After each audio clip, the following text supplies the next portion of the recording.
অরুণোদয়। লিখেছেন কবি সুজান মিঠি।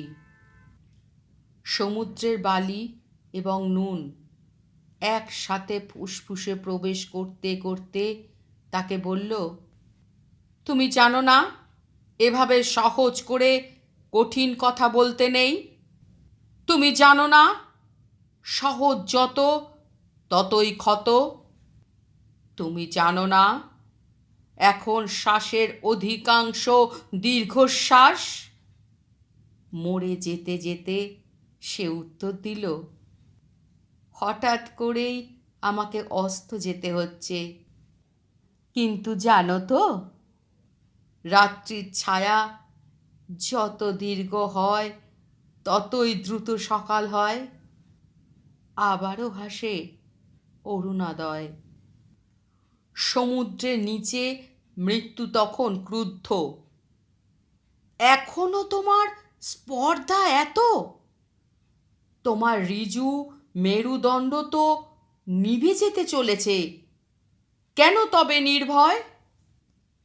প্রেম, বিরহ, অভিনয় এ সব ছাড়িয়ে সে মৃত্যুর কোলে ঢলে পড়তে পড়তে ফুসফুস ভর্তি যন্ত্রণার উপর তার তেজ রাখতে রাখতে সে বলে উঠল, আছে আছে, ঠিক সময়ে সহজ উচ্চারণে কঠিন অধ্যায়ের সূচনা করবে সে।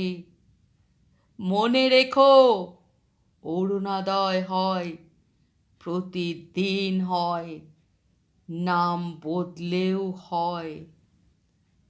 এইবার নীল মৃত্যু ভয় পেল। এখনো আছে? বলো বলো, কোথায় সে? কি নামে বাঁচে? অরুণোদয় শেষ নিঃশ্বাস দিয়ে তার নাম রেখে গেল বালি আর লবণের অহংকারে, সহজ।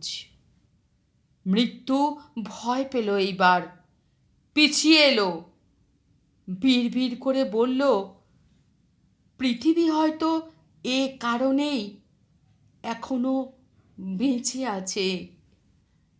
মৃত্যু ভয় পেল, এইবার পিছিয়ে এলো, বিড়বিড় করে বলল, পৃথিবী হয়তো এ কারণেই এখনো বেঁচে আছে। মৃত্যু ভয় পেল, এইবার পিছিয়ে এলো, বিড়বিড় করে বলল, পৃথিবী হয়তো এই কারণেই এখনো বেঁচে আছে। সুজান মিঠির লেখা কবিতা ও আমার কবিতা পাঠ আপনাদের কেমন লাগলো অবশ্যই কমেন্ট করে জানাবেন। আর আপনারাও যদি সুন্দর সুন্দর কবিতা গল্প পড়তে চান তাহলে সুজান মিঠির ফেসবুক পেজ ফলো করে রাখবেন আর আমার চ্যানেলটিকে সাবস্ক্রাইব করে পাশে থাকবেন। আজকের মতন তাহলে নমস্কার।